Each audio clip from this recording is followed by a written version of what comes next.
You स्वागत है आपका मेरे यूट्यूब चैनल महाकाल एजुकेशन में। तो आज मैं यहाँ पर एसएससी सीपीओ के बारे में आपको बताने के लिए आया हूँ। जो अभी नया नोटिफिकेशन जो 22 तारीख को आया है वो है एसएससी सीपीओ 2023। इसका नोटिफिकेशन आया है यहाँ पर, जिसके फॉर्म आप भर सकते हैं। और अगर आपने अभी तक मेरे यूट्यूब चैनल को सब्सक्राइब नहीं किया है तो आप @महाकाल एजुकेशन पे जाके आप उसको सब्सक्राइब कर सकते हैं। ठीक है, आपको ऐसे ही आगे भी इंफॉर्मेशन मिलती रहे, इसके लिए आप इसको जाके सब्सक्राइब, लाइक और शेयर कर दीजिए इस वीडियो को। अब हम आगे बढ़ते हैं। एसएससी सीपीओ का जो नोटिफिकेशन आया है ये रिलीज़ हो चुका है। इसका पीडीएफ आपको इस साइट पर जाके मिल जाएगा, एसएससी की साइट पर।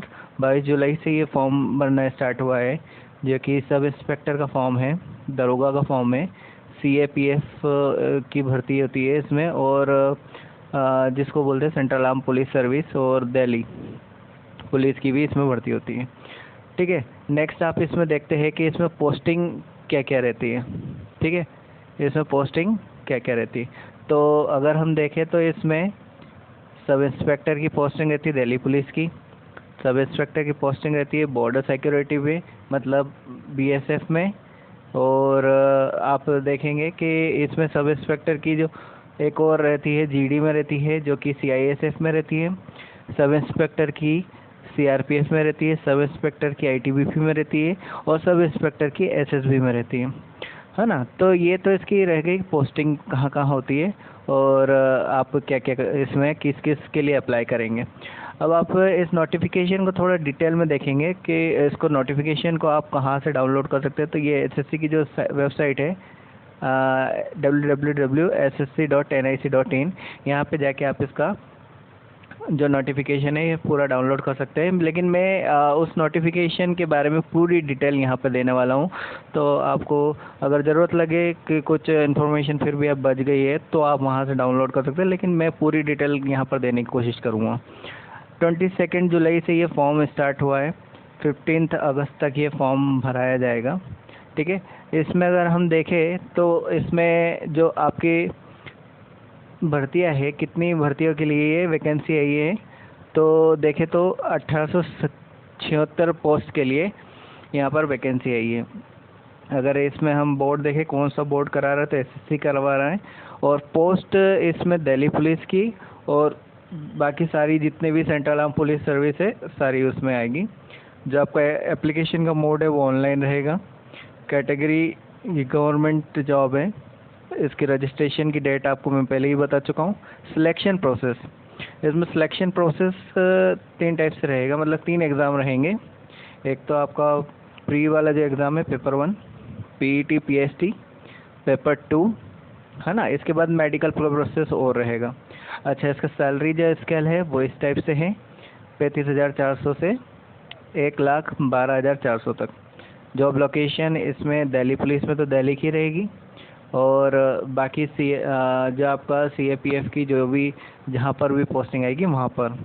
ठीक है, इसकी ऑफिशियल वेबसाइट से आप इसका फॉर्म भर सकते हैं। अच्छा, इसका एग्ज़ाम शेड्यूल किस टाइप से रहेगा तो ये देख लेते हैं हम। जैसे कि आपको अभी पता मैंने बताया है कि 22 जुलाई से तो इसके फॉर्म फिलअप होंगे। ठीक है, रिलीज़ भी जब हुआ था, और 15 अगस्त इसकी लास्ट डेट है।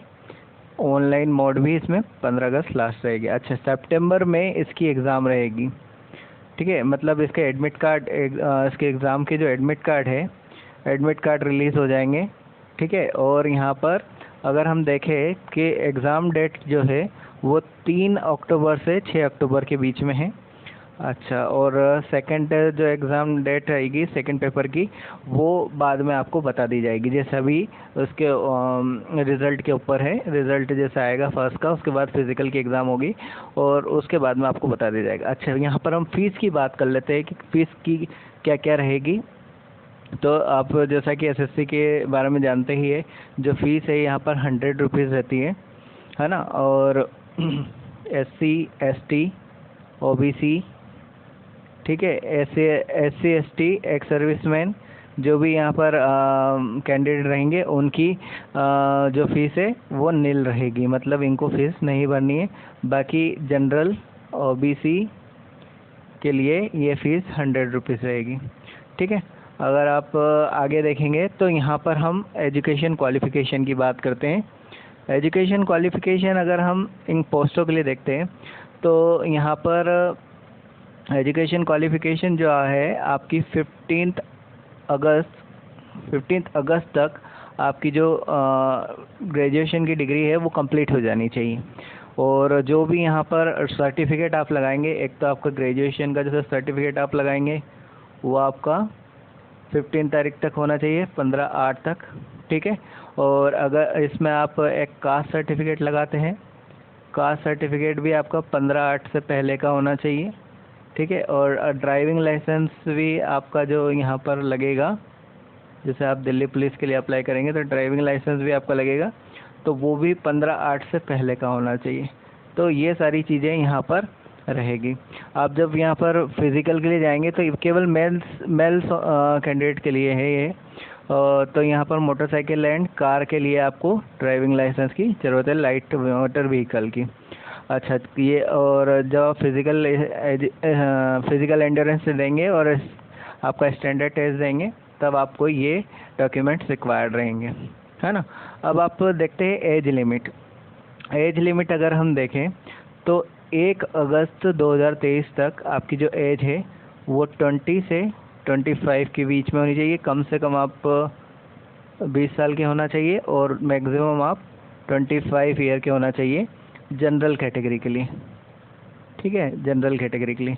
अगर आप ओबीसी की बात करें तो ओबीसी को एज रिलैक्सेशन रहता है 3 ईयर का, मतलब वो मैक्सिमम 28 ईयर तक अप्लाई कर सकते हैं। ठीक है। और अगर हम SC/ST की बात करें तो SC/ST के जो कैंडिडेट है वो 30 ईयर तक फॉर्म फिलअप कर सकते हैं। अगर हम डिपार्टमेंटल कैंडिडेट की बात करें कि डिपार्टमेंटल कैंडिडेट के क्या रहता है, तो डिपार्टमेंटल कैंडिडेट में जो पहले से सर्विस कर रहे हैं वो, ठीक है, वो जनरल कैटेगरी के 30 ईयर तक अप्लाई कर सकते हैं। ओबीसी के कैंडिडेट जो है वो 33 ईयर तक अप्लाई कर सकते हैं। और जो आपका SC/ST के कैंडिडेट है वो आपके 35 ईयर तक अप्लाई कर सकते हैं। ठीक है। नेक्स्ट हम देखते हैं कि जो एग्ज़ाम पैटर्न है वो किस टाइप से रहता है। एग्ज़ाम पैटर्न के अंदर हम देखते हैं कि जो पेपर 1 है वो तो आपका क्या रहता है, पेपर 1 आपका 200 मार्क्स का होता है। ठीक है, 200 मार्क्स का होता है और उसमें कुछ क्वालिफाइंग मार्क्स होते हैं, वो क्वालिफाई करते हैं, उसके बाद में फ़िज़िकल के लिए बुलाया जाता है। फिर पेपर नंबर 2 होता है। ठीक, दोनों ही क्या रहते हैं, ऑब्जेक्टिव टाइप के रहते हैं। अच्छा, क्वेश्चन पेपर में बाइलिंगुअल रहता है, खाली इंग्लिश का जो इसमें सब्जेक्ट आता है वो इंग्लिश लैंग्वेज में रहता है, बाकी तो सब इसमें बहुत लैंग्वेज में रहता है, लेकिन इंग्लिश का पेपर तो, और पेपर 2 का पेपर तो जो है वो इंग्लिश लैंग्वेज का ही है, तो इंग्लिश में ही रहेगा। अच्छा, एक और चीज़ यहाँ पर चेंज की गई है, जो ये यहाँ पर नेगेटिव मार्किंग है वो ये ना रहकर अब 1/3 नेगेटिव मार्किंग रहेगी, 1/3, जो कि 0.33 रहेगी नेगेटिव मार्किंग। ठीक है। तो और ये नेगेटिव मार्किंग बहुत एग्ज़ाम्स के लिए रखी गई है, तो ये एक चेंज हुआ है इसमें। अच्छा, अब आगे देखते हैं हम कि SSC CPO में जो आपका एग्ज़ाम रहता है वो किस टाइप से रहता है। तो यहाँ पर देखें तो 50 मार्क्स का जनरल इंटेलिजेंस, 50 मार्क्स का जनरल नॉलेज, 50 मार्क्स का क्वांटिटेटिव एप्टीट्यूड, 50 मार्क्स का इंग्लिश कॉम्प्रहेंशन, ये मतलब 200 मार्क्स का रहता है। और अगर देखा जाए तो इन सब के लिए 200 क्वेश्चन होते हैं, 200 क्वेश्चन होते हैं और 2 आवर का टाइम दिया जाता है। ठीक है।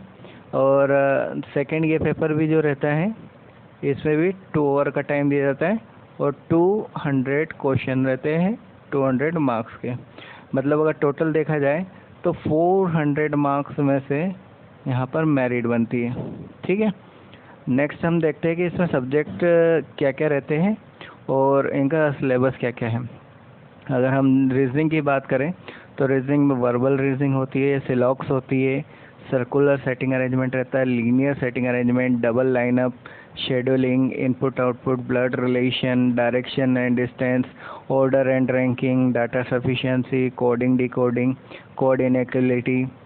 और जनरल नॉलेज में हम देखें तो करंट अफेयर जो रहता है, award and honour, book and author, sports, entertainment, obituaries और इम्पोर्टेंट डेट्स, साइंटिफिक रिसर्च, इनके बारे में पूछा जाता है।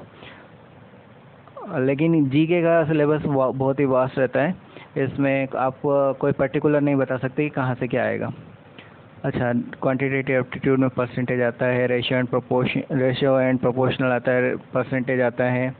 अच्छा, डाटा इंटरप्रिटेशन आता है, मेंसुरेशन, ज्योमेट्री आता है, क्वाड्रेटिक इक्वेशन, इंटरेस्ट, प्रॉब्लम एफेजेस, profit and loss, number series, speed, distance and time and work, number system, data sufficiency जो है इसमें क्वांटिटेटिव एप्टीट्यूड में आता है।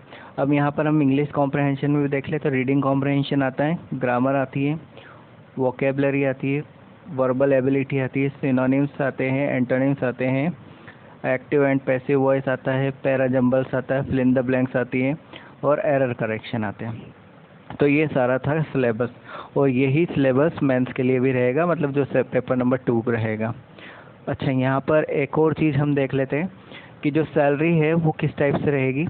तो जो दिल्ली पुलिस की जो सैलरी है वो आपका सी कैटेगरी की रहेगी, सी ग्रुप में रहेगी, नॉन गजेटेड पोस्ट है ये, और इसका जो पे स्केल है वो मैं आपको पहले भी बता चुका हूँ। और ये आपकी जो अदर CAPF की जो सर्विसेज है उसमें बी ग्रुप की सर्विस है और नॉन गजेटेड है, और पे स्केल आपका सेम है, ठीक है। अच्छा, यहाँ पर एक चीज़ और रह गई है जो मैं आपको बताने वाला था कि फ़िज़िकल एक्टिविटी यहाँ पर क्या रहती है, और इसमें शायद मैंने कुछ चीज़ें ऐड नहीं की है, तो वो चीज़ें मैं आपको यहाँ पर बता देता हूँ, ठीक है। थोड़ा सा मैं यहाँ पर आपको स्पेस लूँगा और यहाँ पर बताऊँगा। जैसा कि हमने सिलेक्शन प्रोसेस की बात करी थी, तो सिलेक्शन जो प्रोसेस है वो इस टाइप से होगी, सिलेक्शन प्रोसेस, ठीक है। सिलेक्शन प्रोसेस में आपका पेपर 1 रहेगा। पेपर 1 अगर आप क्वालिफाई कर देते हैं, ठीक है, पेपर 1 अगर आप क्वालिफाई कर देते हैं तो आपको फिज़िकल के लिए बुलाया जाता है, जो कि आपका PET और PST होता है। तो जो PET और PST है, PET में आपका 1600 मीटर की रेस होती है, जिसके लिए आपको 6.5 मिनट दिया जाता है, ठीक है। और फिर आपका लॉन्ग जंप होता है। लॉन्ग जंप जो होता है वो आपका 12 फीट का होता है, ठीक है। लॉन्ग जंप 12 फीट का होता है, और आपका जो हाई जंप होता है वो 4 फीट का होता है। ये 3 चीज़ें आपकी यहाँ पर फिज़िकल एंड्योरेंस टेस्ट में होती है।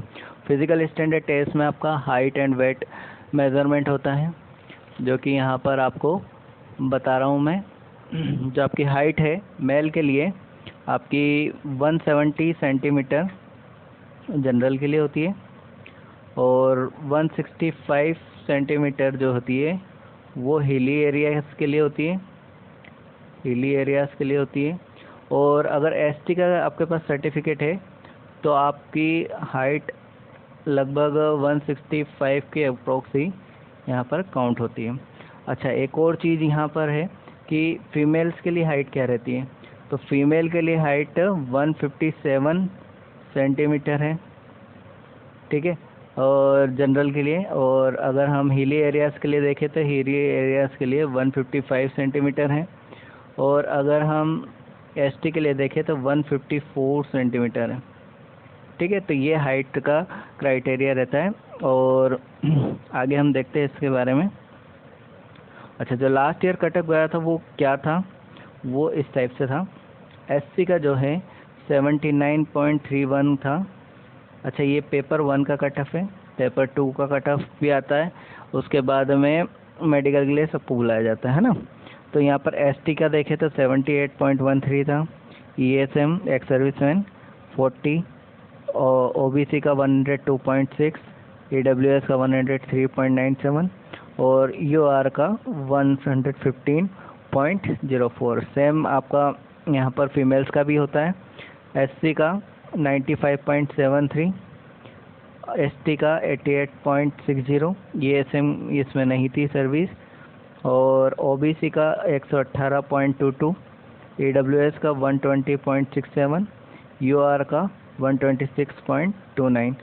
टोटल कैंडिडेट जो फीमेल के बुलाए गए थे वो 4419 थे, और जो टोटल कैंडिडेट मेल के लिए बुलाए गए थे वो 63,945 थे।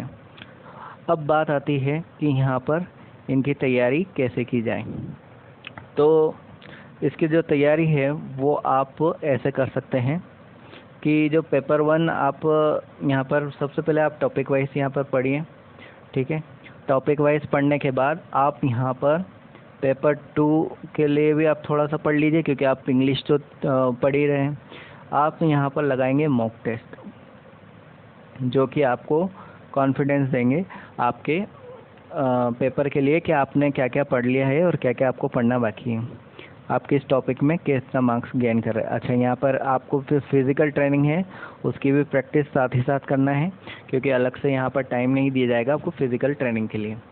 तो उम्मीद है यहाँ पर जितनी भी जानकारी मैंने आपको दी है वो आपको सारी जानकारी आपको समझ में आई होगी। अगर आपको ये जानकारी अच्छी लगी हो तो आप इस वीडियो को लाइक करिए, शेयर करिए और सब्सक्राइब करिए, ताकि और भी लोगों तक ये वीडियो के जो इन्फॉर्मेशन है वो पहुँच सके। तो मेरा यूट्यूब चैनल है महाकाल एजुकेशन के नाम से। अगर आपको ये अच्छा लगा हो तो प्लीज़ इसको सब्सक्राइब कीजिए। Thank you, have a nice day.